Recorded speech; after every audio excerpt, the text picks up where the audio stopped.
மீன்பிடி படகுகளை எப்படி கடலுக்குள்ளே கொண்டு போகிறாங்க அப்படிங்கிறது தான் இந்த வீடியோ.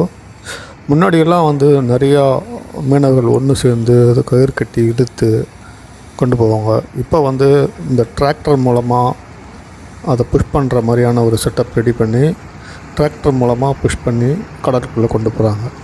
இது கிட்டத்தட்ட பார்த்திங்கனாக்கா ஆட்குறைப்பு மாதிரி தான். அதாவது ரொம்ப கம்மியான ஆளை வச்சு போட்டை கடலுக்குள்ளே தள்ளுறது.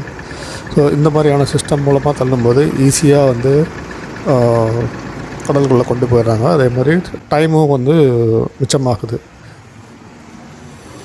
இது போல் டிராக்டர் வச்சு தள்ளுறது எல்லா மீனவ கடற்கரையிலையும் நடக்கிறதில்ல. ஒரு சில முக்கியமான மீனவ கடற்கரைகளில் மட்டும்தான் நடக்குது. இந்த விஷயம் ஏற்கனவே உங்களுக்கு தெரிஞ்சிருந்தால் கமெண்ட்டில் சொல்லுங்கள். நம்ம சேனலுக்கு புதுசாக பார்க்குறீங்க அப்படின்னாக்கா லைக் பண்ணுங்கள், ஷேர் பண்ணுங்கள், சப்ஸ்கிரைப் பண்ணுங்கள். வேறு ஒரு வீடியோவில்